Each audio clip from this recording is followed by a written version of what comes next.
You are on camera, so this will be available later. We're going to ask you to speak into the mic when you have a question, just so we can make sure we capture your question. And now what I would like to do is introduce Dr. Brian Alexander from the, and I have to read this because I get it backwards every time. I'm sorry, that's just me. National Institute for Technology and Liberal Education, NITLE as we affectionately call it. What I like about Dr. Alexander's description is that he's a researcher, futurist, teacher, and writer. And I love that description because you combine traditional technology and the imaginative, as we were talking about earlier with movies, all together. So I like that. He's coming as a senior fellow from NITLE and is originally a University of Michigan graduate. So I'm going to leave it to Dr. Alexander to say a few more words and then do round robins very quickly, and we're just going to go straight into the day because it's going to be an packed one. Okay? Absolutely. Dr. Alexander. Oh, thank you very much. In the back, if I speak like this, can you hear me okay? Yes. Excellent, excellent. I'm mic'd up, but that's more for recording purposes. Thank you all for coming on a Saturday, which looks to be a beautiful day. It looks reasonably cool outside, like nearly 95. I really appreciate that. Where I live in Vermont, it is now 60, and last night it was 40. So we're dealing with our first frost any day now. So this is really kind of pleasant for me. I really appreciate the chance to come to this library, which is unusual in many ways, and to learn about it, and also to learn about your institutions and what we'll be doing today. Let me give you a little bit of background. Thank you for the nice introduction, by the way, and for emphasizing the futurist part. My background is as an English professor. And in the 1990s, when I was finishing grad school, when I was looking at the web, I thought this is a platform whereby people are communicating via reading and writing. English should be all over this. And English more or less hasn't until a couple of years ago. That was kind of an unusual mistake, I think, for English, and one that we'll see what happens as it comes out. But looking at all of this was just fascinating. There's a novel from the 1970s, a British science fiction novel, where in the far future, people communicate via computers that are connected by phone lines. Bad programmers called hackers write computer programs called worms that do bad things to other people's computers. There's online learning, there's online gambling, people have fake identities, and they sometimes confuse the real world with the virtual world. That's from the early 1970s, a novel called The Shockwave Rider. And it's one of the reasons why I get to be a futurist, because that's the only way I can keep up with the present. I mean, with my son, we watched a robot land on Mars, transmit live information via video feed. We kept up with it via Twitter, and that was totally unusual. I mean, not bizarre. It was easy to do in many ways for us. We're living in the future, which is why today I'm describing the far future, say December 2013. Now, a couple of bits of background before we go further. I'm glad to hear you're a University of Michigan alumna. I used to manage the Dawn Treader bookshop. I don't know if you remember that. Oh, the Dawn Treader. It was a basement bookshop on Liberty Street. But I lived in Ann Arbor for a long time. I used to live half a mile from the stadium. So I've never watched a football game since. But my background is English. I work with this organization now. This is a nonprofit called NITLE, and it works with a bunch of small colleges and universities. Who's from Morehouse here? Oh, right.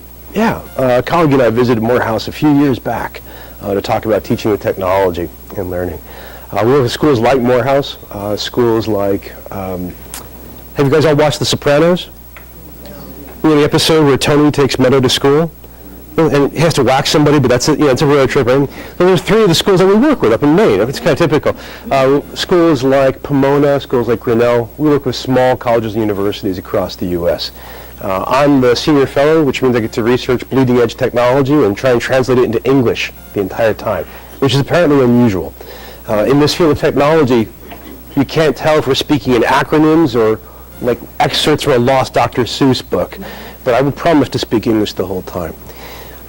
If you're curious about NITLE, this whole site has a lot of information. If you're curious about me, my blog is where I talk about technology and learning and the future of education and all kinds of issues. So if you're curious, you can follow that. Now, as an example, though, I'm not a millennial. I'm not a net generation. person. I'm old enough to be an adult when the web appeared and to be excited about it. But as a scholar, I maintain a kind of basic baseline on the web. So let me just show this to you, just to give you a sample of some of the things we're talking about today. I'm on Twitter a lot. That's because I use it for professional development. It's how I learn. I toss ideas out, people throw them back at me. We'll talk about Twitter this morning if you're curious. I blog like crazy all the time. Blogging for me is a form of informal public writing, and it's a great way to develop my thinking. I mean, any form of writing is a great way to develop your thinking. But blogging is a wonderful way to have your thinking out loud in public so you can get feedback, which is tremendous in many ways.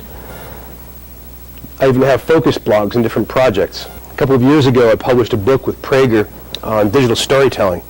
And so I blogged about the book and about digital storytelling as I went through, which is pretty exciting in many ways. By the way, just as a historical snapshot, this book is from 2011. The first Amazon review of it complained that it was already out of date. But when I turned in my manuscript to the publisher in 2011, I asked, it's a German publisher, Prager, they're kind of conservative. I said, what's your ebook strategy going to be like? And they said, well, we don't know. We're still kind of exploring. We're not really sure. When I was getting the proofs back and turning them in, I said, so how about ebooks? They said, well, we've got 5 different platforms. We have a whole wing devoted to it. We have special pricing for it. I mean, it was wonderful to have this come out just as ebooks went from being geeky to mainstream. Also, if you're curious about the bizarre and strange place where I live, I put very bad photos up on Flickr all the time. So I get to show the evidence of my high-tech lifestyle, which looks kind of like this most of the time. But again, this is a way of living on the web. I mean, people have been taking photographs since the 19th century, but here I get to share them with people, and because I've been a very amateur photographer, I get feedback. People tell me things like, take your finger off the lens, and other things like that. Now, today, here's what we're going to be covering, and here's what we're going to be doing. What you're looking at is a wiki, and it is too small for you to read, so don't start bending your eyes looking at it right now. You have a handout which gives you the agenda. Here's the plan. For the next hour, roughly, we're going to introduce the topics today. You guys get to introduce each other. And then we're going to talk about some of the more strategic ways that you get to interact with technology.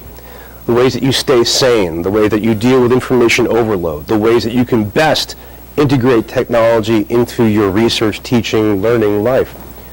After a break, between then and noon, we're going to be looking at 2 areas of new literacies.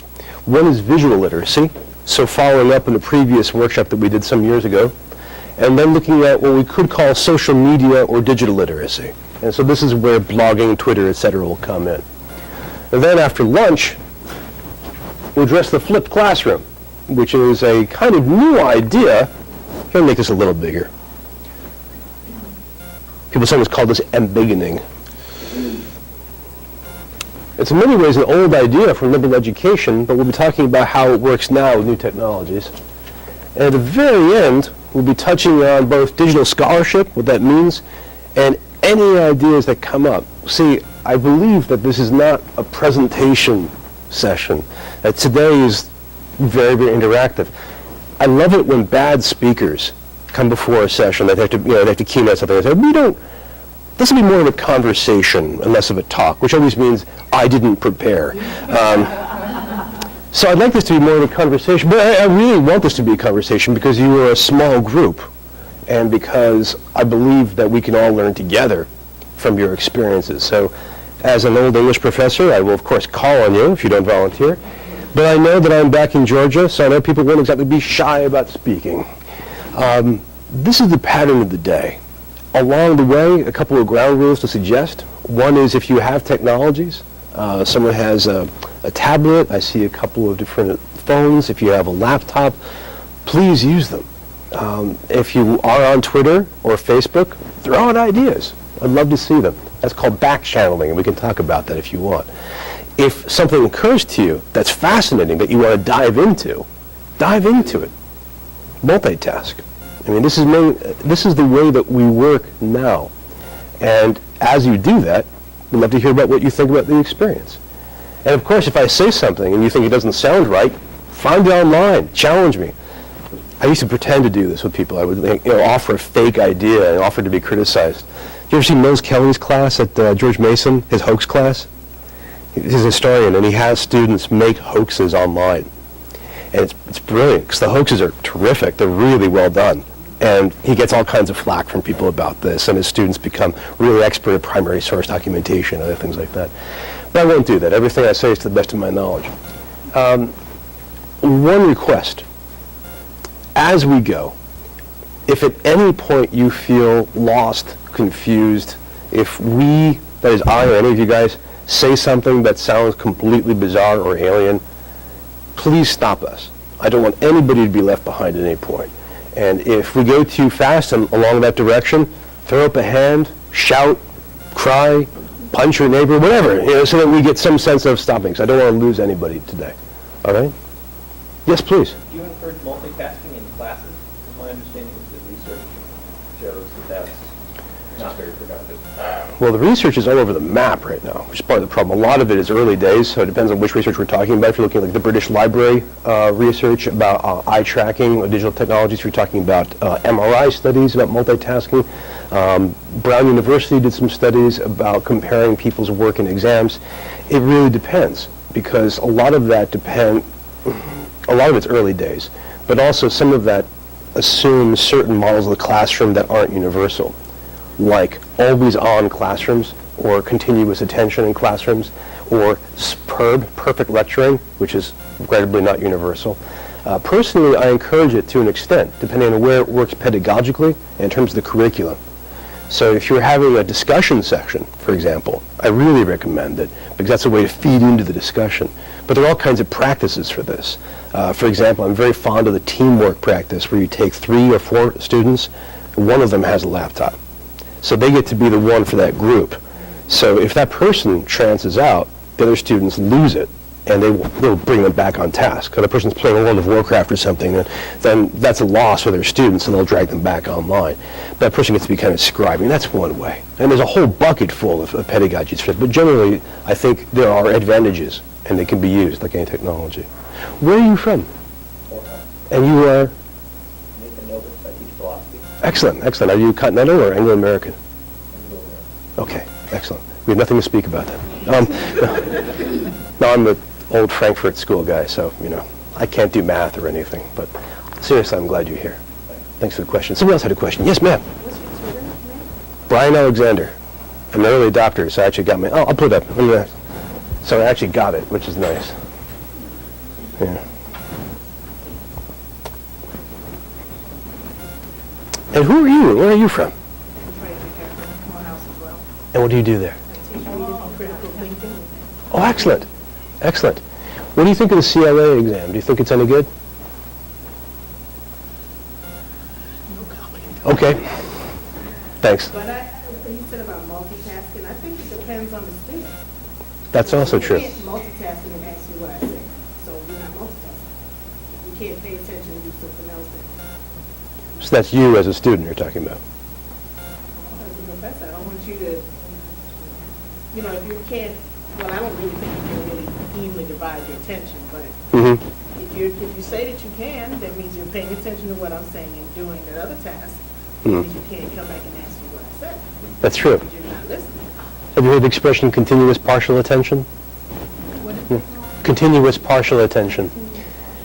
Well, it's like when you're driving and listening to the radio, you're not getting a beautiful audio experience, hopefully, because if you do, you'll crash. And you're also not, first responders say you shouldn't even listen to the radio when you drive because you're taking some of your attention away from the road, because you are. But we're kind of accustomed to that, like doing the dishes while listening to music or talking to somebody. That's continuous and partial. What you're talking about is shifting full attention to you as instructor, to me looking at laptop back and forth. That's hard to do. But when I was talking about the classroom environment, part of it is not all classrooms always have the professor or the instructor 100% there. You and I are talking about continuous partial attention right now. You might not be interested in this, but you are concerned about this thing about first responders and driving, so you can quickly sidebar over to that. So in a sense, she should be listening. On the other hand, she's pursuing the intellectual topic of the class. You know, that's why I said it depends on pedagogy. That always depends on pedagogical style and the individual instructor, and also the curriculum, what you're teaching. Yeah, please. But it also means that if she goes, because she has an interest in what you just said, how does it come back to the discussion? I think that's the important piece. Because I sometimes encourage my students, I'll say, somebody go look up this, and as I keep talking, and they'll bring it back to the class, and then we get that, everyone goes back to that topic. I love that. But I think it depends on the course, the focus of the course, the curriculum, and what the students, the students' readiness to engage. Agreed. So, I think it varies. I use it sometimes. I don't do it all the time, but I do it. This is the professor who has an iPad right now in front of her. Just so you know, who are you? What do you teach? Margaret Count Spriggs, and I'm at Clark Atlanta University in School of Social Work. Excellent, excellent. Okay. No, that's a great comment. And I think a lot of when I say pedagogy, a lot of that is up to the instructor to bring that back. And that's, in a sense, that style is not technological. It's how people teach. You return to earlier themes. You say, do you remember the thing we said at the beginning? You keep cycling that back. And then students, depends, again, I think it's a brilliant comment you had about the students. It depends on the student's ability to do this. I don't know you offhand, but you might be the kind of student who would volunteer this. If I don't return to it, you'd say, by the way, I discovered X, Y, and Z, and that's great.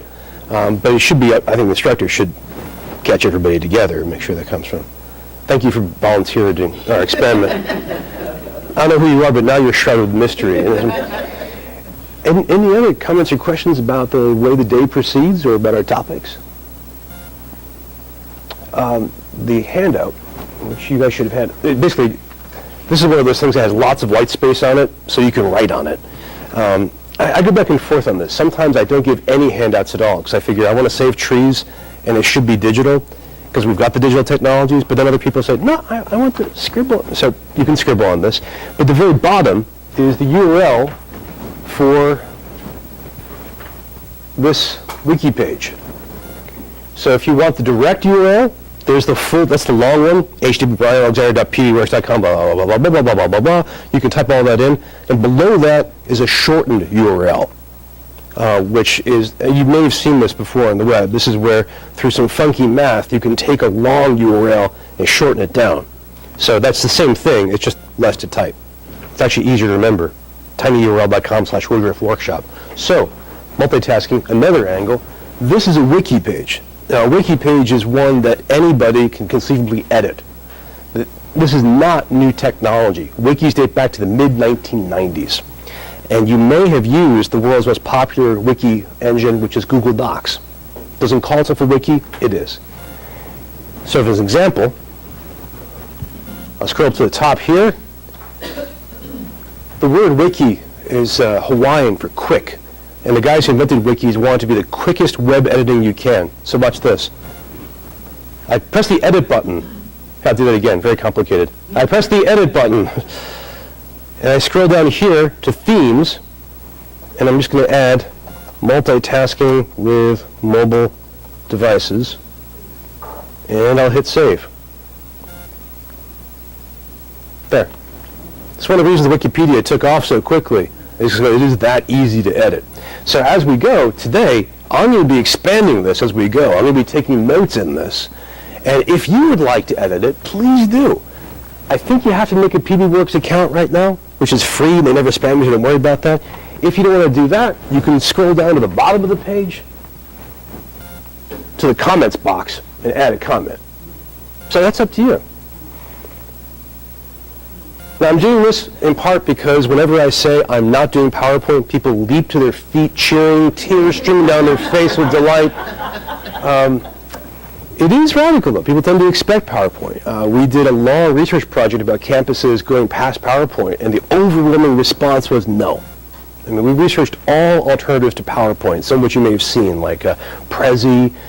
Apple has one which is just like PowerPoint. The only reason we know about it is because Al Gore uses it in his movie. Otherwise, it'd be gone completely. I'm sorry? No, I didn't. See, you could have corrected that. But I will. And that's not a spelling error. You know what that is. Right. See, pay attention. Which I call copy and paste error. If it was RE, it'd be fine. Please. Can you repeat what you were saying about PowerPoint? Yes, ma'am. Only if you tell me who you are, where you're from, what you teach. Alma Jean Billingsley from Spelman. Okay. Department of English. Excellent. What part of English is yours? What part of English? I really am focused on comparative Africana literatures, Excellent. but I do other interdisciplinary. Terrific. Terrific. Great. Welcome. Welcome. Mine supposedly, I was supposedly an 18th century person, but 18th century means 1640 to 1830. Yeah, and that sometimes means 1900. Well, anyway, we just lie. What I was saying about the successors to PowerPoint is that there were a whole bunch of alternatives, but no campus that we found wanted to move to them. PowerPoint was too reliable for a few things. One was for making posters. I don't know if you've seen this. You do this a lot in the sciences. But if you want to make a very big poster and hang it up, PowerPoint is a really easy tool for it. Another is that in the business and government worlds, that's what they use. It's just mainstream. I don't know if you saw the world's worst slide a couple of years ago. There was a military slide for the war in Iraq, and it was a slide demonstrating the U.S. counterinsurgency strategy in Afghanistan, and it was unbelievably, mind-bogglingly bad. And a general who watched it said, if I could understand that slide, we'd win the war. But my point is that PowerPoint is still ubiquitous. And all the successor technologies, no one wanted to move to. So even if I do this in some presentations, people get nervous because they want slides. Sometimes they want pictures, which I understand. But here for you, I want to make sure we only had content.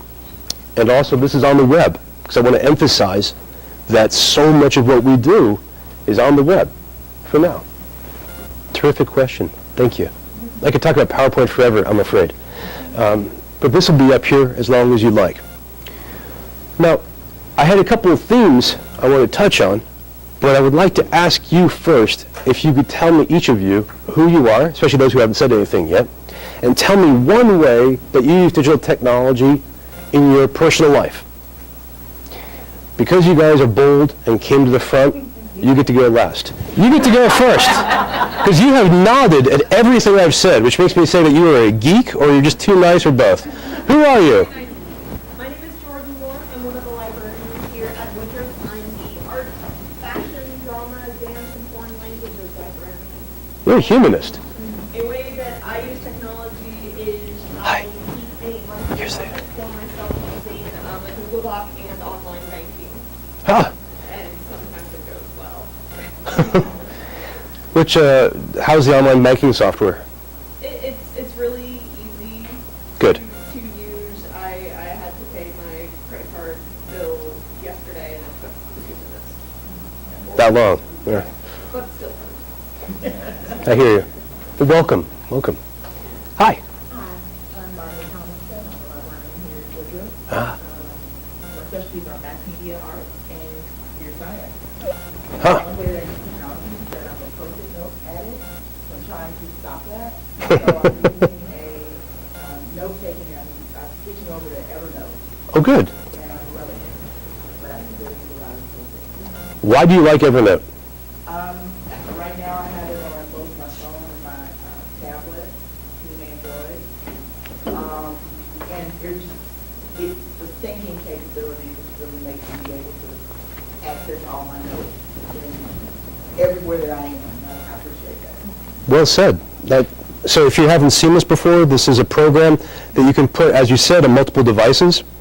And you can take a note, whatever it is, you're in the grocery store, you're in the library, and Evernote will remember it and put it on different devices. So if you're walking through the library, you find a book that you want to get, but you don't have time to grab it, you quickly jot this down in Evernote, put your phone away, go to your office, think, oh, what was that book? Open your laptop, there's Evernote, there's your note, you're good to go. It's that simple. It's kind of one of those elegant ideas. Welcome. Glad you're here.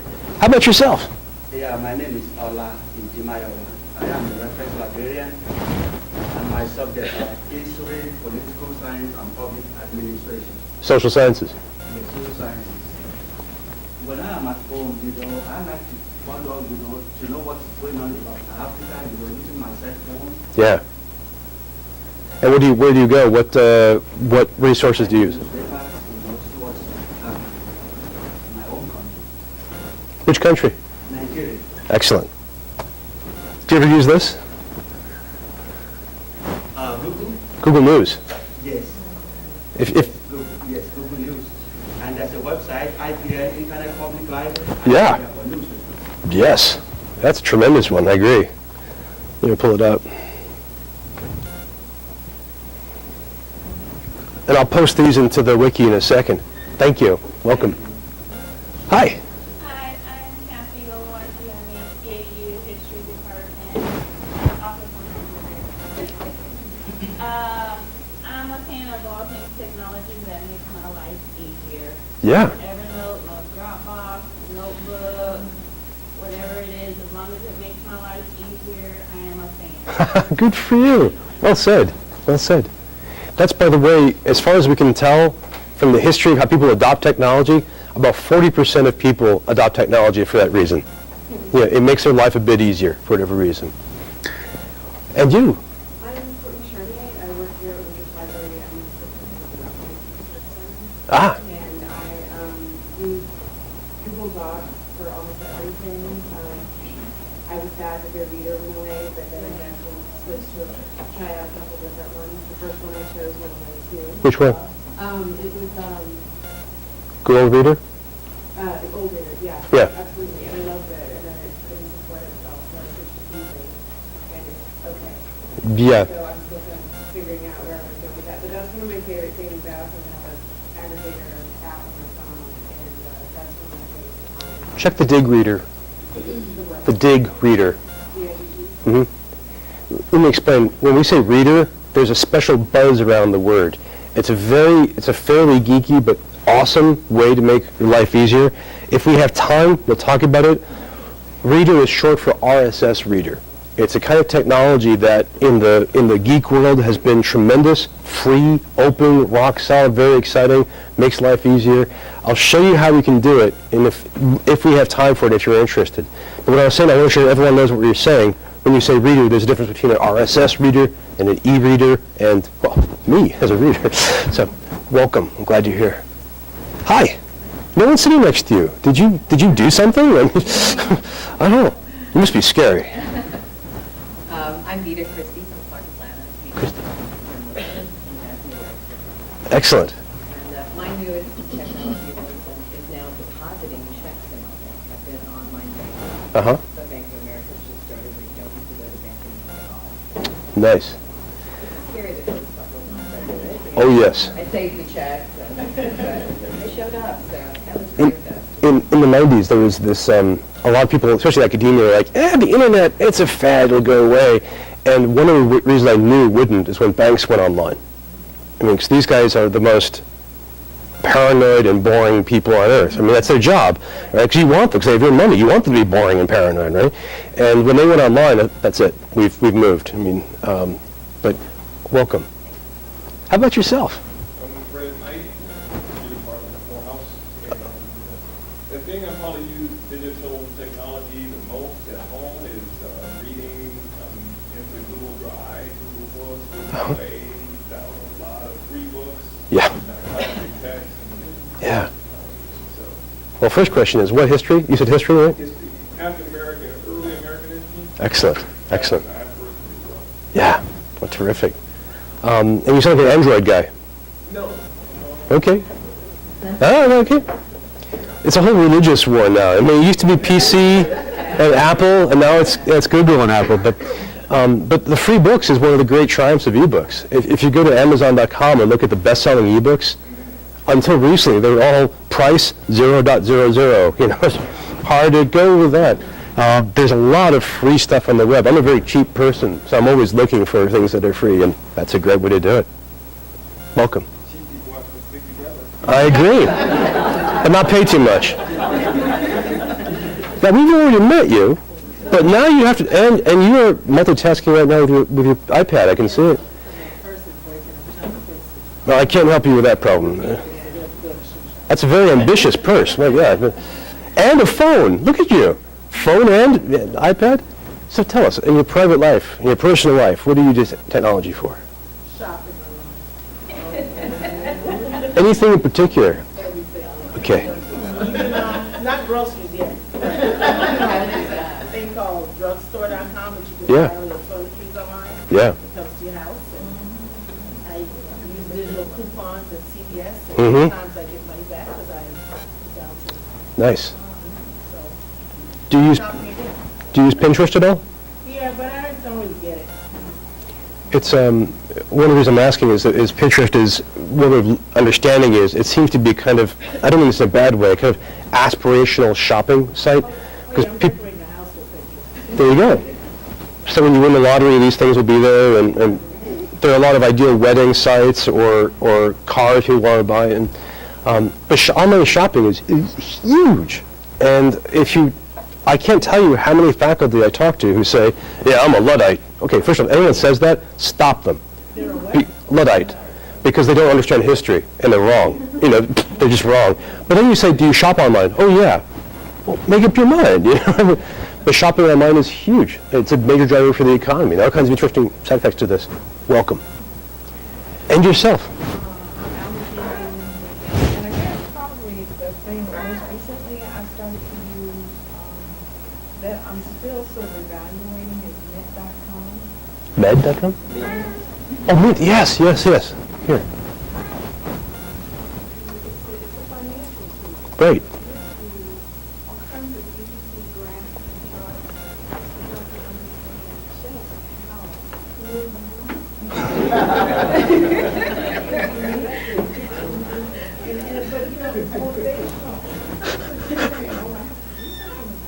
Right. But it really is up to date. It tells you how much your house is worth on a daily basis. It tells you what your credit card accounts are. And it reminds you about bills that you already know.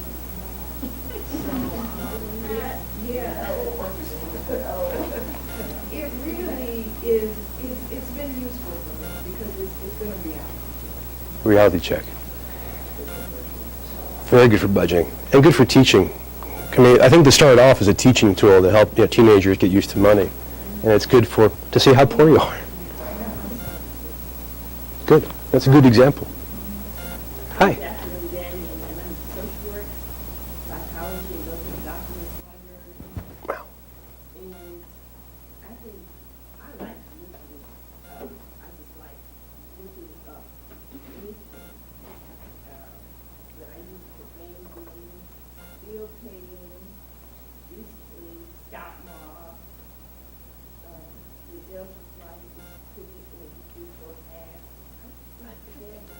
Don't use it successfully all the time, but I love it. As a librarian, I would expect you to enjoy looking up things, but yeah, it is fun.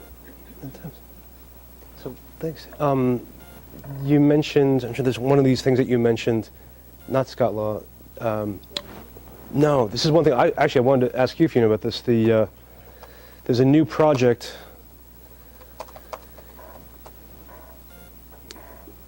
that it's worth, you guys who are in the library field should know about this, and faculty, you'll probably hear about this soon. This is a project that started off about a year ago, the Digital Public Library of America, and the idea is to make a public library for America that's digital. It's kind of obvious, right? The guy behind this, the guy who's in charge of it now, is an absolute hero, a genius of our time, named Dan Cohen, who ran a digital humanities lab in Virginia at George Mason. And he's very, very open. And their idea is to get as much free content as possible out to the world. Their motto is the Boston Public Library, which I think says free to everybody. The idea is to get all this content out for everybody as easily as possible. They should be doing a lot of great stuff. And it's a fun place to explore even right now. Thanks. I'm going to skip you because you're ready. I'm going to go to you instead as a surprise. I know. I'm going to come back to you. Good morning. I teach at Clarkson University. Mm-hmm. My specialty is African American Studies. Excellent. And I'm a reformed public school teacher. I retired and then started teaching at the college level. Second career. Yeah, and I'm just loving it. But Great. I discovered online banking when my kids were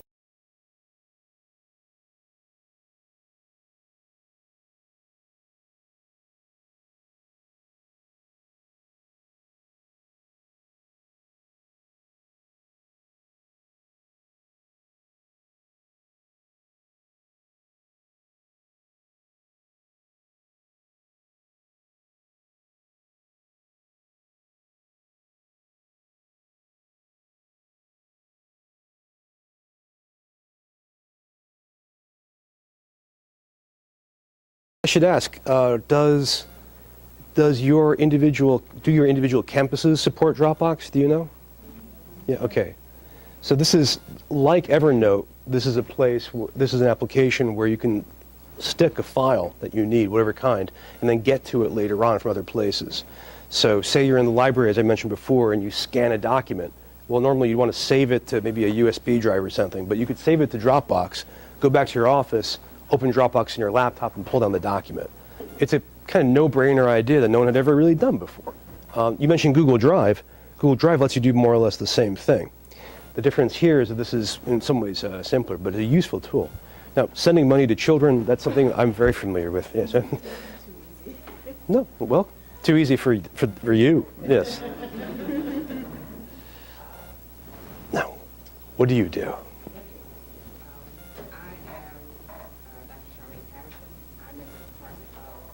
History at Atlanta University as well. My areas are African American and American history, early 20th century. And in my personal life, I am sort of baby stepping towards technology. I've worked with technology for a really long time, but one of the things that I guess sort of attracted me to it is I like entertainment. So I use a lot of Netflix. Sure. Netflix in my family. So Yeah. everybody in my family has their own Netflix Channel, right? account. Yeah. Kids can watch Magic Kingdom or whatever it is. It's a good show. It's a really good show. Well, our family had 4 different accounts, and then one week when I wasn't there, they merged them. So our recommendations are totally trash now. Look at the weirdest mix. You know, you might like G.I. Joe or German comedies from the 1960s. I mean, it's just totally random now. But Netflix is huge. Netflix is, in fact, a Google engineer said that he thought that the DVD shipping of Netflix was the world's largest transfer of information in human history. And now the streaming one may change that because the streaming has become so popular. But that's a great example. In fact, I don't know if you've seen Netflix is now making shows, and it's changing the way we watch television in new way. I mean, it's really interesting. Isn't it? How about yourself? Well, you kind of know who I am and what I do, but technology. I'm a big fan of Dropbox, and I was introduced to Symbaloo a year ago. To which? Symbaloo, where it organizes all the places where I visit online. So I have a Symbaloo 1 Is this and right? a Symbaloo 2, which Symbaloo 1 holds Thanks. everything that I do at work. Symbaloo 2 holds all of my personal stuff. Ah, very good. Very good. So I don't have, if I'm doing something in the classroom, I pull up my Symbaloo 1, it's all work related. Nice. Then when I'm at home or at my desk, I pull up Symbaloo 2 and I can, shop, get an airline ticket, Yep. fitness, and I also Mhm. use it a lot. I got introduced to this Jawbone. Yeah. So I sync all my fitness stuff, walk my fitness on my Mac, on my Apple, and I sync my Jawbone into that every time I go for a walk. And so I keep up with my sleep sync, how many hours of sleep I'm not getting per night, and how many steps I'm getting during the day. So it's been, Wow. I like it. Wow. You guys all following this? I mean, this is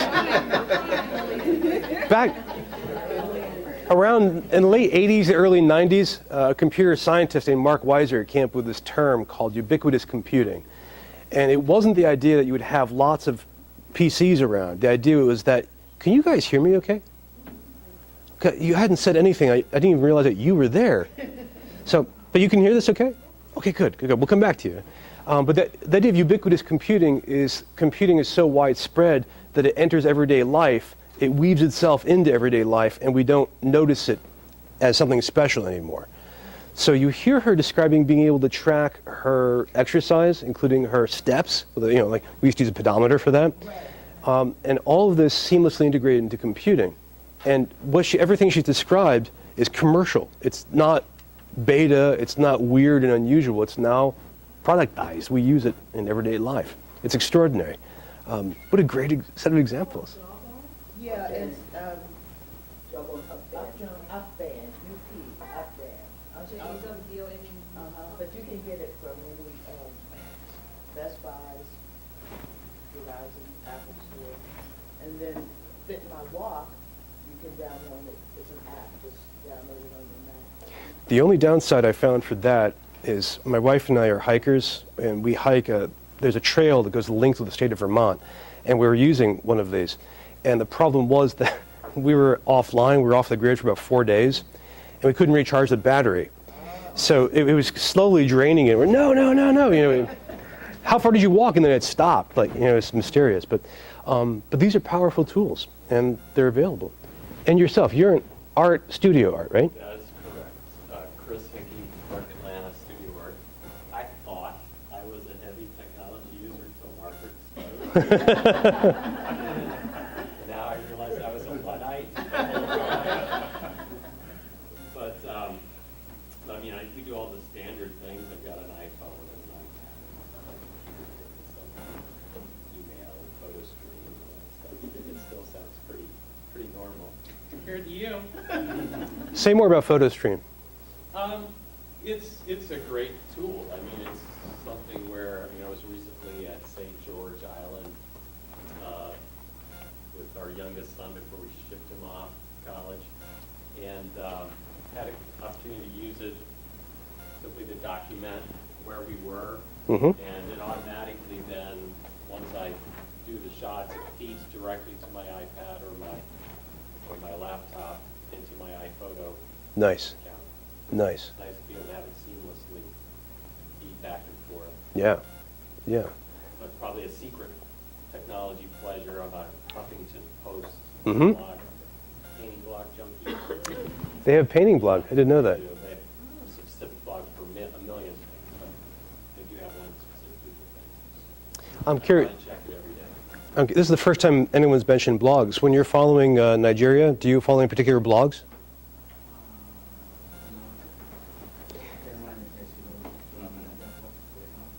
The blogosphere right now is so large that it's hard to research it. I mean, we're talking hundreds of millions of blogs. And the big languages are Arabic and Farsi and Portuguese. English is there too. But you've got a targeted blog. I mean, these are things that matter to you in your life. Good. Well, let's keep going. This is great. You thought now you're a Luddite, right? You're going to be there with your clay and a little wire. And who are you? And what do you do with technology in your personal life? I'm Hadley Breckenridge, and I teach art classes over at Harvard University. Some art classes. And I've avoided Facebook for a long time. Recently started with that. I had a website, but I got a little outdated, so now I'm kind of transferred that over to Facebook. It works really well. I use the internet for shopping, especially since I'm so small. It helps a lot to look around without having to go all over the place. Yes, got it. What else? It's the first time anyone's mentioned Facebook today. Flickr. The thing I like about Flickr is that unlike other photography internet things, it's not what kind of camera they shot with. Yeah. That's not what shutter speed. I haven't found another application where you can find that yet. No. So I don't like the new layout. It's too busy. Mhm. I can't find another application where I can find that information. Keep an eye on Picasa, because they may eventually do that. That's Google's image service, and it's pretty large. Do you know if Instagram does that automatically? I don't think so. I don't know. I was going to try that, but I didn't want people interacting with me. I'm kind of avoiding the social stuff. Sure. It gets me real paranoid with cameras looking at me. I don't like people knowing where I am. Sure. It's really, technology scaring me. Got a camera on both sides of my phone.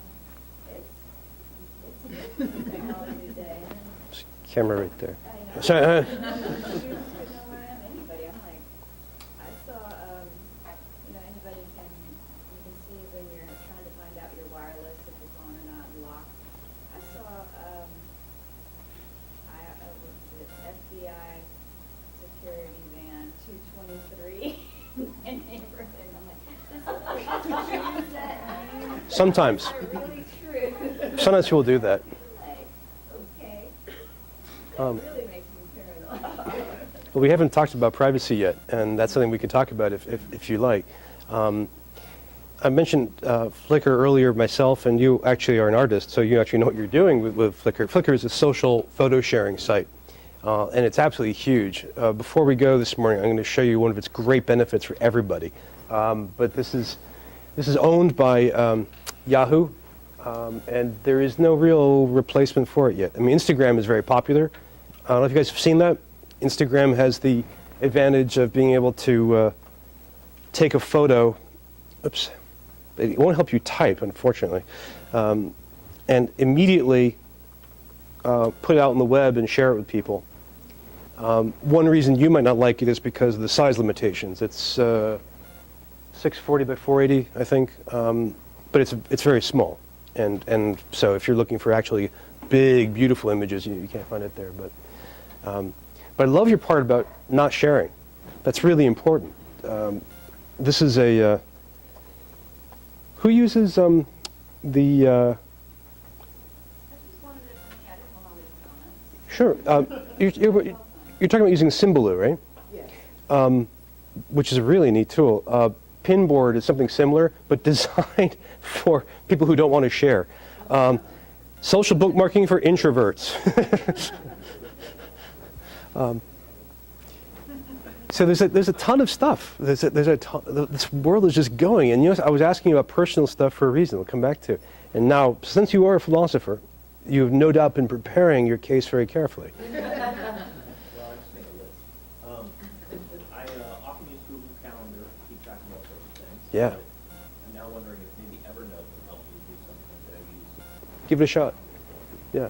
In my personal work life, I use Google Docs, I use Dropbox, Mm-hmm. and I also use Microsoft SkyDrive. Mm-hmm. It's the only thing that I've found that reliably you can make collaborative documents with other people. Like you can both write a paper at the same time. You can sort of do this with Google Docs, but it Yes. doesn't work very well. I also make little web pages with Blogger. Yeah.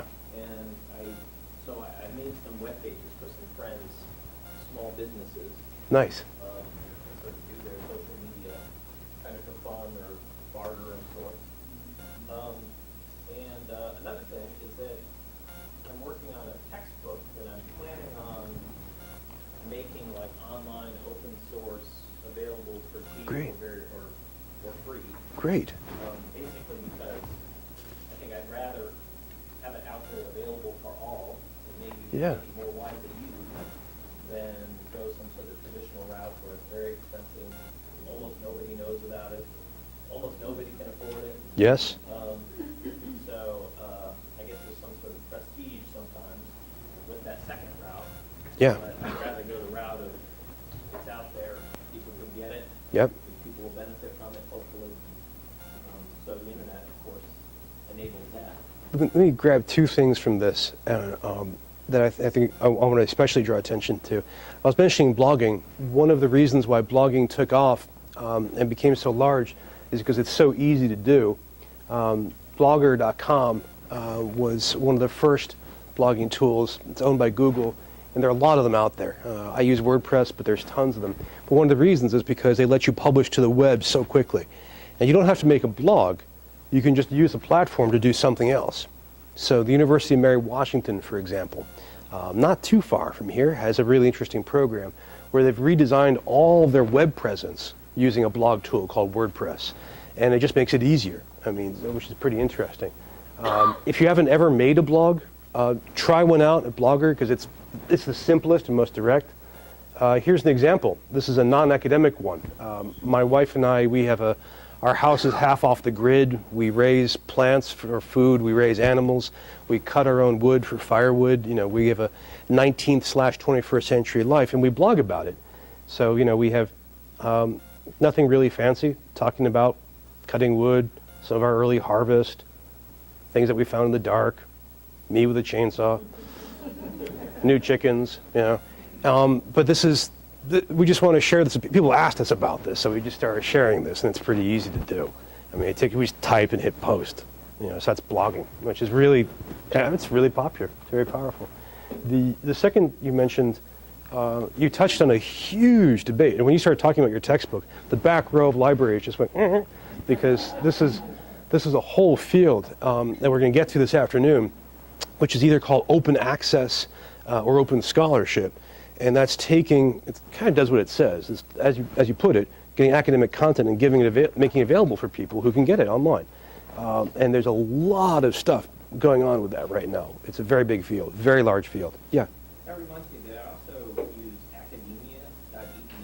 What do you think of it so far? I like it because, well, I post nearly all my papers and stuff online, like on my webpage and on academia.edu. Mm-hmm. And whenever anybody finds any of my papers, Yep. sends me an email. So sometimes these things are sort of interesting. I feel like somebody Mm-hmm. from the Philippines just found your paper on whatever, Mm-hmm. or somebody from Nigeria just downloaded your paper using these keywords, and Yeah. so. Well, I'm glad to hear it.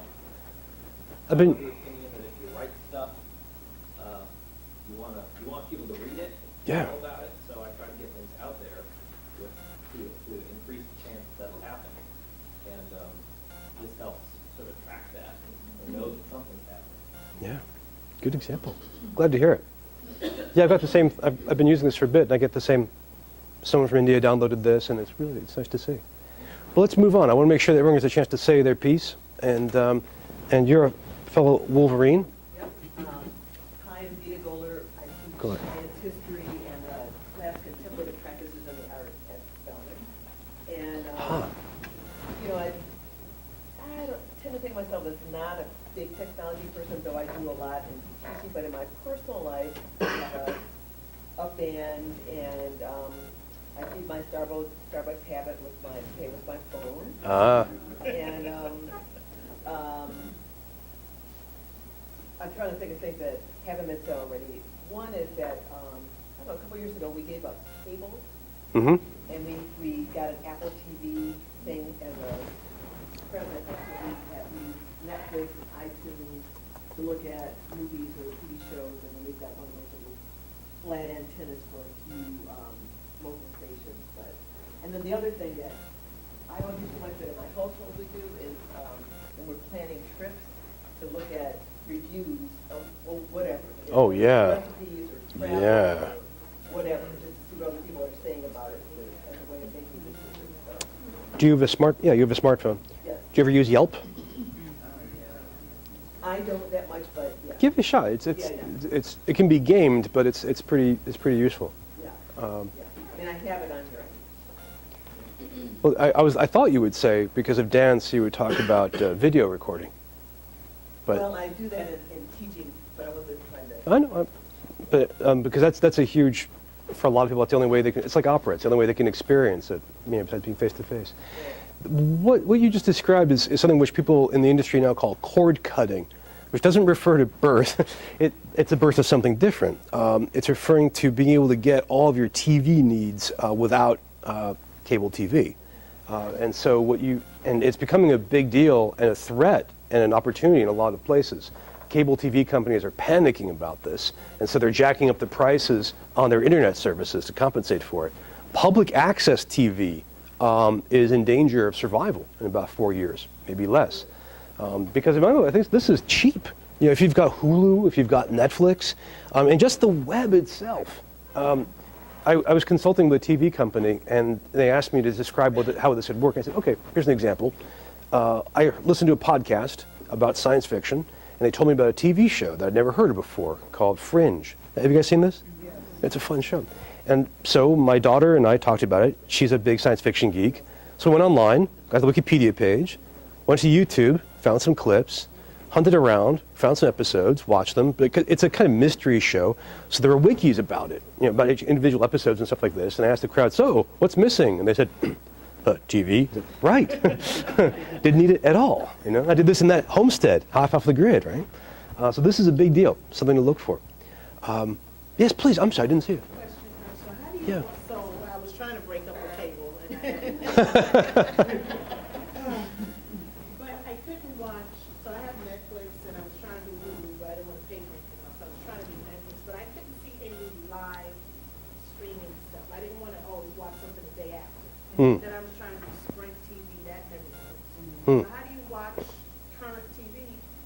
about having, that's the antenna, the flat, you got a little, it's a little flat antenna, so we can get a few of the Wow. local networks. But there's something that we just, Yeah. we don't have, like, they don't have like HGTV Food Network. We have, you know, but That's in many ways, that's kind of the rump remaining for TV. I mean, because you get some programs that will, as you say, the day later show things like Jon Stewart or the Colbert Report will do this usually like 12 hours later, but live. But in many ways, live TV seems to be fading as the way we experience TV. You know, I remember growing up as a kid, you know, like 4:30 on Thursdays was this one show, right? Yeah, now we do it all time shifted. Yeah, it's a big.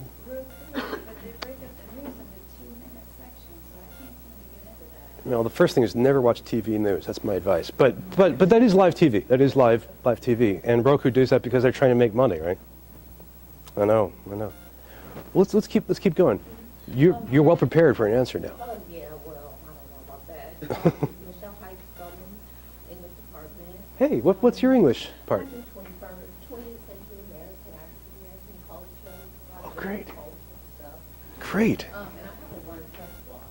That I maintain in my private. Oh, so I can't pull it No, up. you can pull it up. It's Miles Away 44105. WordPress. Yeah, oh, I'm sorry, Miles Away is one word. Is this it? Yep, that's it. It is. Yeah.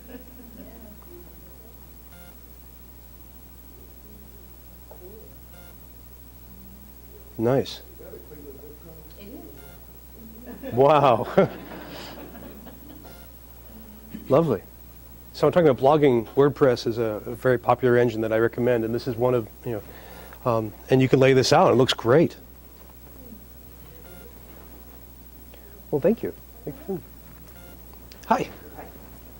My name is Yorgi Ola. I teach art history and Sterman. Ah, I'm a long time Apple Mac user, but with the pervasive role of Gmail in my life, it's difficult to go out to Apple. In my private life, I watch sports and movies online, and I do banking online. So I use Netflix, and then I use Dropbox to store information. so that's another thing is sports, because for live TV sports, because those companies hold on very jealously. Yeah. But ESPN lets you see something, but I just really want to make it so I can't do it. Nobody loves cable companies. Thank you. Those are good examples. Now, how about another person multitasking with a tablet? See, I've been getting you guys to volunteer all this cool stuff, and now everyone's like, oh, running away, and typing away. So who are you, and what do you do with technology? Rosalind Gregory Bass, biology department at Spelman College, organismal form and function, mammalian physiology, comparative mammalian anatomy. So I'm anatomy. Nice. kids Yeah, nerd. yeah. Right now, with our busy family, we look at Cozy for our calendar. Cozy. Try and keep everything straight, online looking at, all the teachers now have these classroom management systems. So the kids, that's what they do, that's how they know where their assignments are, the days of, give me your homework list and let's check it off. Everything is online. And it was interesting that, I can't remember who was talking, Vita was saying how everything from an entertainment standpoint, you've used all those other devices, and there are times when I'm still trying to recreate, let's all get together and watch this show, and one is in the room streaming the movies, the other is on the computer looking at their shows, even though, we still monitor, but it's just interesting how they interface. It's just very foreign to them. I've used many of the things that have already been mentioned in terms of Dropbox, in the classroom, Socrative, as a... Which one? Socrative? Yeah. Let me pull this up. It allows for quick responses from students, engage them in the classroom. Yeah. Sometimes I like that better than the clickers because then they can use their own devices. Go on, They're using them anyway. Right. And then I don't have to have a receiver and all these other things that I'm carrying. We can just all log in and start to interface. I can do quizzes that way as well. Okay, I need to pause you there because we're going to talk about clickers in a couple hours. I didn't know, but this is a good one to have. But and then Skype, I would say, because we don't have use so Skype. many students that are international Right. and all over the world, it just allows a way for us to continue to interface. And if they're doing research, then we're able to talk about their projects and what have you. You guys all know from Skype? Yeah. Do any of your campuses block Skype?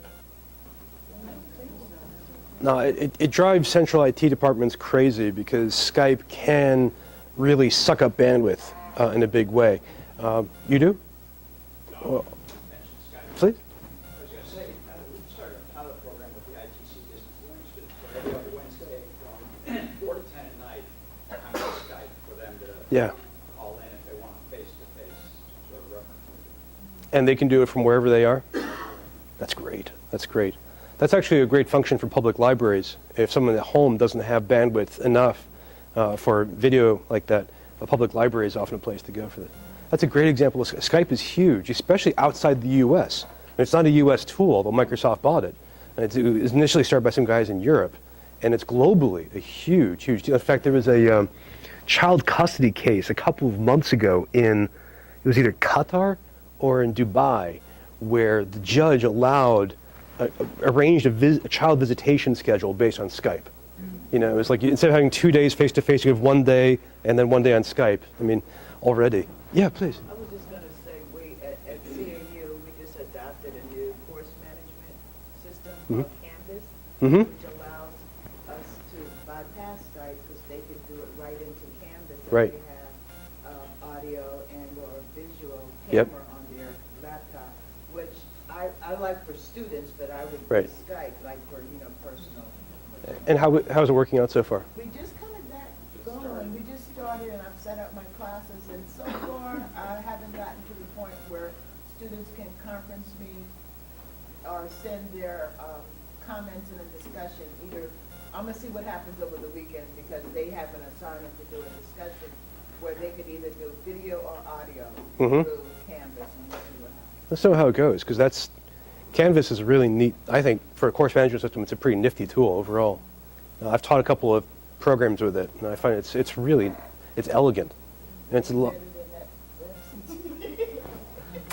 I have no official comment, but yes, I agree completely. We have new people who have arrived here. Who wants to volunteer and say, yes? I'm Ron, I'm head of Discovery and Access here in the library, but I also provide study support for biology, chemistry, engineering, environmental sciences, mathematics, and physics. And in my personal life, I'm a Girl Scout leader. And so we have to find a safe internet space Right. to put their pictures up and interact and make announcements. And so we use Shutterfly. Share the photos, but also they have a bulletin board where you can post a message and email it out to the groups that are members of Shutterfly. And so we use it like that and to send out notices about meetings because I'm a part of a service unit which is multiple groups of groups. So I'm the registrar. So I can send out a message to all of the other leaders if they need to. So it must be working for you. It works well. That's a good example. And again, when you're talking about privacy, this is a case where there's an online solution to, especially because these girls are all minors, right? So that's a special use. Any of you other guys want to volunteer? Yes, please. I'm Emmy Decker. I'm a technology in the library. I'm also my new favorite technology is the app for OnStar. So my vehicle is outdated and oil change, gasoline, I've been known to run out. And other such things. And I just find this to be, the actual website itself doesn't do a lot for me, but being able to have that on my phone or in my car to dash computer is really helpful and something that is well beyond what I'm used to having. So that's my new favorite technology. Have you all know that OnStar? It's a physical unit which gets placed in your car, and it has a few buttons on it. And so one of those is an emergency button, which basically triggers OnStar, and they can tie into 911 for you. Another one is directions. So something we haven't talked about yet, which is Google Maps, Yahoo Maps, all the digital mapping, which has really changed the world. In fact, there's actually talk now that people are losing wayfinding skills because digital maps are so good. And you can use Google Earth to find your house. You know, I mean, it's so detailed. And OnStar is an example of that. In fact, just my whole family is bitterly divided about OnStar. My wife loves it to pieces, but it never works for me. I think it's a grudge against me. But I use a GPS unit for something similar, you know. That's a great example. That's a great example. Hi. I'm great. We were just having quick introduction rounds. We're asking people who they are and one use of technology they have in their personal lives. GPS, see, that was easy. But who are you first?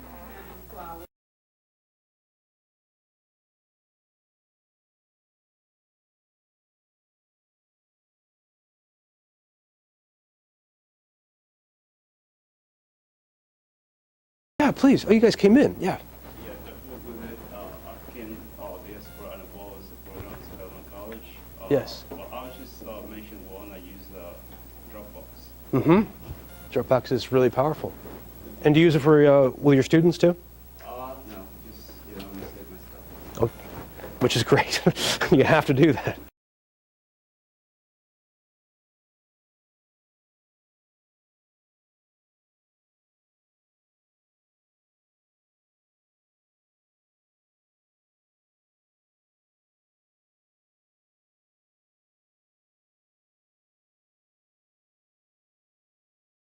Applications, and I can't come up with any. It's okay. It's okay. I think what I am proudest of is I use those smartphones, the iPads, and different applications to do marketing communications for real estate investors. Huh. And so what it's Huh. been eye-opening for me is to interact with people who are in Paris.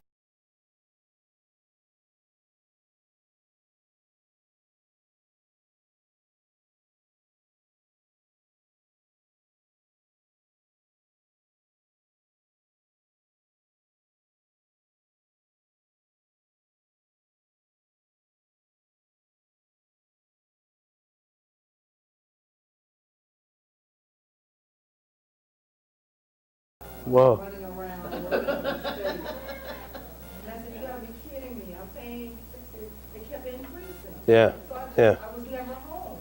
Well, I don't want to cut off cable, so I'm going to cut off Comcast. I let it go, and at that time, I could still get 3 local stations on my old 1982 RCA TV. Yes. And then everything went HD Right. TV, and that Right. shut that out. So I cheat now. My mother's 93, and I watch TV on her dish. Uh-huh. Uh-huh. Still trying to figure out how we can let that go. So. Well, well, there's 2 quick responses. I mean, one is that last point is really important. We're seeing this in the U.S. now, and we're going to get to this in a bit. We're seeing a very, very big generational divide happening with the way people use technology. And one of the interesting ones is you have the, for lack of better terms, the baby boom generation and their seniors who were raised or came of life in many ways in television. And the younger generations, television is important, but not the immersive primary medium. And that's beginning to show how people approach television. And it's getting very interesting as a divide. But the other thing, talking real estate, have you read the novel Dracula as an adult? You've got to. It's an insane book in all kinds of ways. It's a great, great vampire novel. But there's this great bit early on. The novel's from, oh, go get this, 1896. Oh, yeah, yeah. Barnabas Cullen, right? So, you guys are great. So when Dracula is in Transylvania in the beginning of the book, Jonathan Harker brings him Kodak photographs of his house in London that he's going to be buying. It's specified, he's looking at Kodak pictures. And because it's a real estate deal, that's how the book begins. Is there's a real estate clerk sent and he's buying this house in London to figure out how good it is. And he's got pictures so he can tell how it goes. So if you want books in public domain, you can do a lot with it. Did I miss anybody? Oh, you want to? No, I started laughing when you said baby boomers because one day I was on my device and all of a sudden my mother, who's going to be 70, you know, she's contacting me on LinkedIn. Yeah. And she even called my sister to say, I saw that new picture you posted on Facebook. Yes. And I don't know if I really like that shirt. You need to change. I was like, oh my goodness, now I know I've got to keep up with technology if my mother is on there. And criticizing you through it already. How many of you guys are on Facebook? So how many of you are on Twitter? How many of you are on LinkedIn? Oh, that's interesting. That's interesting. LinkedIn is, among other things, the least sexy, the least exciting, and one of the most successful social media sites in the world. I was going to give you an example for myself, and I had to think of something that you guys haven't mentioned, right, that I use. And there's one, which is I listen to podcasts all the time. Because where I live is extremely remote. If you go to my house in Google Earth, they say it's not really a road, and it's true sometimes. So I have to drive a lot, and also I work on my land a lot, chopping wood, hauling rocks, weeding, and so I have a little old MP3 player stuffed with hundreds of podcasts. So I listen to ebooks, I listen to lectures, I listen to interviews, and in fact, back in the 30s and 40s, there in America was radio theater. It was a huge deal, and then we kind of killed it. But there's been a rebirth of that online because with podcasts, anybody can record sound. And we'll talk about that this afternoon. So there's this huge boom of online audio storytelling through podcasts, which is great. So I'll be out there with an axe, and I'll be listening to a story and that kind of thing. That's what I do in personal life. I wanted to ask you guys about personal life because it's easier in some ways to talk about. And in many ways, it tells us all a lot about who you are as a person. In all kinds of ways, a terrible shopping habit or your torrid relationship with Comcast, I understand. But also because the technology has seeped so far into everyday life, and I don't mean that in a bad way, that it makes us think about new lives in different ways. Reconnecting with a parent, for example, in a critical, horrible way.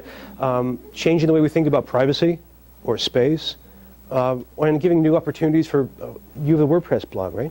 For public, it's really transformative. And in our classrooms, it might not be the same. I mean, you went from talking about your personal life to talking about that personal response system very, very quickly. And that's the kind of jump I was hoping you guys would make. You're talking about your bookmarking tool and how you have two of them, one for class and one for personal life. That dynamic is really important because some people, there's no real practice out there. People separate them or they do both together. It's like, have you run into the problem of students friending you on Facebook? Oh, yeah. Which is an interesting dynamic, right? So in many ways, academia is this little bubble just beginning to be surrounded by all this stuff. That's what I wanted to talk about today. I had a couple of themes up here I wanted to just add on top of all this. By the way, up on the top here, this is my normal browser usage. Don't do this. This is bad. This is, in fact, I'm using a browser called Chrome, and it lets me see everything I'm doing with all these tabs, which is a little out of control right now. So during the break, I will clip these down a bit, just for you guys. But yeah, it's Chrome is a web browser from Google. It's pretty fast and snappy. I use this and I use Firefox, just personally. Those are probably the two leading ones in the world. Internet Explorer is also there, very, very widespread. But here are a couple of themes I want to give you with, and then I should give you a break for a few minutes to add or subtract fluids. Here's one. No one mentioned this as we were going along. That's because there aren't any economists here. One of the things that's changed with media is that we've moved from being consumption only to this weird consumption production dynamic. So when you're walking and you're recording data, you're producing data, and you're producing writing, and you're producing clothes to show your mother for her skepticism. Sorry, it's going to stick with me for. So, sister. Yeah. See, you're great. Sorry. But we're producing more and more stuff, and this is a revolution in the way we treat media. So, I mean, you think back, say, to the 1970, roughly, when we would consume television that was professionally produced, horrifying to look at now, but still professionally produced, and we would watch it passively. And we'd have 3 channels, right? And we'd do that. And the same was true of newspapers, although we had letters to the editor, but very few of them would actually get through. Same with movies. Well, we've shattered that now. Now we are what some people call prosumers, right? We produce and we consume at the same time. When you read blogs on art history, you get to add content to them as well. So that dynamic comes into your work life because some of the technologies you use, you might want to make stuff with. So blogging, for example, a very popular use of blogging in the classroom is to have students blog. It's an alternative to a discussion board. So you may want that. We can talk about that. But you might not want to. You might not have time, or you might not want students to be doing that much writing, whatever. But you might want them to read certain blogs. So for example, in biology, there's a wonderful cell biologist. I know you do anatomy, but named Joan Slanchewski, who's an astonishing biologist. And she has a great blog where she blogs about some of her ideas about cutting-edge biology. I can understand about half of it now, but it's amazing for me to watch because she's a world-class biologist thinking out loud. So you might, hypothetically, assign your students to follow that blog to keep an eye on things. That would be consuming, or having your students consume that. So you think about these different technologies. Think about that arc of production and consumption. You don't have to produce everything. It's tempting to do, but you don't have to. Here's another one, talking about generational divides. It's hard to generalize about generations. Well, it's easy. It's hard to generalize about them well, because we're talking about zillions of people, right? But one of the problems that we talk about is the rising net generation or millennial generation. So if you talk about kids who are 18 to 22 right now, their universe, their media, their information universe is wildly different from what most of you guys experienced growing up, and from what most people compare them to a college president. Right? I mean, it's a huge, huge gap. And there are all kinds of angles. When you hear people talk about net generation, often they're talking about rich kids or well-off kids. I've seen this time and time again, where if I look at well-done video from a 15-year-old, well, they tend to be from the suburb and have the money to buy an Apple with Final Cut. They tend not to be from Cass Corridor in Detroit. But that dynamic is still there. The other is collaboration. I was asking you about individual personal lives, but a lot of what we're going to be talking about today is collaborative. I mean that literally. Most of this is social. When you pick something to be antisocial, you have to do it deliberately because the default is social, sharing things like that. So if you're using Microsoft SkyDrive or Google Doc to share, well, you can calibrate it pretty easily. But again, it's a social tool to be able to share with. We talked about multitasking and the personal and our professional dynamic, which we can come back to. But these are a few of the themes I want you guys to be thinking about as we move. I had a couple of ideas to talk about, possibly when we come back, but here are a couple of big problems. And I mean this in the academic sense, not something to be afraid of, but something that we have to work on. One is how to use more technologies, or if to use them. And the other is what happens to yourselves as professionals, professional identity. I don't know if you've ever experienced this, but you go in front of the class and you show some new technology and it breaks. It's a hideous experience because it's embarrassing, but also professionally it's bad. Because if you're going up there to talk about sculpture, you're not going to make a horrible mistake like that because you're too good at it. That's why you're there. If I'm talking about 17th century verse, unless I'm really tired, I'm not going to make a mistake. But if I bring up Prezi and flash crashes, I look like an idiot. Right? So one of the things that we have to think about is how we handle all this technology as professionals. What it means to be doing biology or art history or ethics. And here's the last one. This is a big issue to think about. Information overload. We'll talk about this when we come back. It'll be the first thing to talk about. I had to give a lecture on information overload. And one of the things I do when I search is I go through Amazon. You guys didn't mention Amazon. Amazon is fascinating to follow. If you're interested in technology, they do bleeding edge stuff all the time. Their front page is kind of like an index of how people approach the web. It's very, very interesting. There's a lot of fun stuff you can do. Have you seen the statistically unlikely phrases in books? Because if they have an ebook version of a book, they'll have unusual phrases that appear. So it wouldn't be like, he said. It would be like, bongo banana or something really unusual. It gives you a flavor of the book. They just quietly do that and put it out there. But, and Amazon ships like mad. I Googled, or I searched for information overload on on Amazon, and the first book that came out was a religious book from Zondervan. And I thought, that's how far we've gone. We need prayer to survive. We'll talk about that when we come back. But go take a break. Come back in, say, 10 minutes. And stop touching your technology for 10 minutes, too.